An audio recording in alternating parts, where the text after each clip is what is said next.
দেশের অন্যতম গুরুত্বপূর্ণ ঢাকা-টাঙ্গাইল মহাসড়কের যমুনা সেতুতে স্বাভাবিক সময়ে ২০ থেকে ২২ হাজার যানবাহন পারাপার হলেও ঈদে চাপ বেড়ে যায় কয়েক গুণ। এলেঙ্গা থেকে যমুনা সেতুর পূর্ব পাড় পর্যন্ত ৪ লেনের কাজ কয়েক দফা মেয়াদ বাড়িয়েও শেষ হয়নি। এলেঙ্গায় ফ্লাইওভারের কাজ চলমান থাকায় স্বাভাবিক সময়েও যানজটে ভোগান্তি পোহাতে হচ্ছে। প্রকল্পের টাঙ্গাইল অংশের কাজ শেষ না হওয়া, মহাসড়কে চাঁদাবাজি, ফিটনেসবিহীন যানবাহন চলাচল এবং এলোমেলো গাড়ি চালানোর কারণে যানজটে চরম ভোগান্তি হতে পারে। ঈদে ঢাকা টাঙ্গাইলে অনেক সময় তো ৬ ঘন্টা ৭ ঘন্টা জামে থাকতে হয়। অনেক সময় সকালে গাড়ি টান দিলে রাত্র হয়ে যায়। গত ঈদে ৩৬ ঘন্টা লাগছে এইটুক পার হতে। ৩৬ ঘন্টা ২ দিন ১ রাত, তারপর পার হতে পারছি। এই যে ওভারব্রিজের কাজটা যত দেরি হবে তত এখানে যানজট বাড়বে। মেইনলি এই জায়গাটায় সমস্যা হয় বেশি, ক্রসিং করার জায়গা পায় না। মাঝখানে অনেকটুকু জায়গা জুড়ে কাজ করতেছে, রাস্তার খনন কাজ চলতেছে, পাইলিংয়ের কাজ চলতেছে, যার কারণে ওই পাশ থেকে এই পাশ থেকে গাড়িগুলো যে চলাফেরা করে রাস্তাটা সরু হয়ে গেছে, যার কারণে যানজটের সমস্যা। মহাসড়কে চলমান প্রকল্পের অগ্রগতির বিষয়ে ঠিকাদার কর্তৃপক্ষ বলছে, যমুনা সেতুর প্রশস্ততা কম হওয়ায় অতিরিক্ত গাড়ির চাপে সেতুতে ধীর গতি হতে পারে।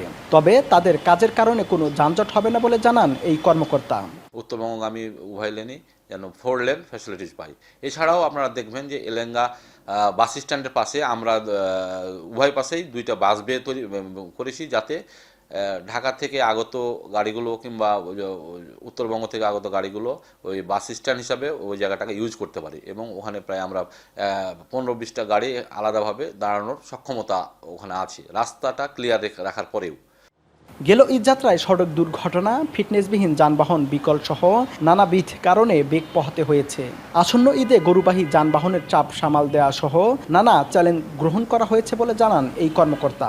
3টি রেখারই আমাদের ঈদের সময় নিরাপত্তার কাজে নিয়োজিত থাকবে, এবং এছাড়া আমরা উদ্ধার কাজের ক্ষেত্রে যদি দ্রুত সেতুর উপরে উদ্ধার কাজ এবং যানজট নিয়ন্ত্রণ করা যায়, এই ক্ষেত্রে গত ঈদে আমরা আপনার সেতুর উপরে 500 মিটার পর পর আমরা জনবল নিয়োগ করেছিলাম। এবার আমাদের পরিকল্পনা আছে যে 300 মিটার পর পর আমরা জনবল নিয়োগ রাখবো, এবং যাতে দ্রুত কোনো যানবাহনের কোনো সমস্যা হলে আমরা অবগত হতে পারি এবং দ্রুত সেটা উদ্ধার করা যায়। ঈদযাত্রা নির্বিঘ্ন করতে ফিটনেসবিহীন যান চলাচলের বিরুদ্ধে ব্যবস্থা নেওয়া হচ্ছে। বিভিন্ন এলাকায় পুলিশ সদস্যদের সংখ্যা বাড়ানো হয়েছে বলে জানান পুলিশের এই কর্মকর্তা। 65 কিলোমিটার হাইওয়ে রয়েছে, এর মধ্যে আমাদের প্রায় 60টা পয়েন্টে আমরা পিকেট ডিউটি রয়েছে। হোন্ডা মোবাইল থাকবে 30টা, এবং এই 65 কিলোমিটারকে আমরা 5টা সেক্টরে ভাগ করেছি, এবং প্রত্যেকটা সেক্টরে ইনচার্জ থাকবে একজন এএসপি অথবা এডিশনাল এসপি। এটা আমরা 3টা পালাক্রমে 24 ঘন্টায় তারা ডিউটি করবে।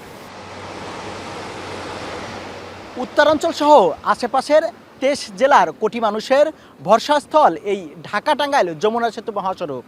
ঈদযাত্রাকে ঘিরে এই মহাসড়কে যানবাহনের চাপ বেড়ে যায় কয়েক গুণ। গেল কুরবানির ঈদেও 64,000-এর অধিক যানবাহন পারাপার হয়েছে 24 ঘন্টায়। আসন্ন ঈদেও ঈদযাত্রা নির্বিঘ্ন করতে যথাযথ কর্তৃপক্ষ প্রয়োজনীয় পদক্ষেপ নেবে, এমনটি প্রত্যাশা মহাসড়ক ব্যবহারকারীদের। কাউসার আহমেদ, এখন, টাঙ্গাইল।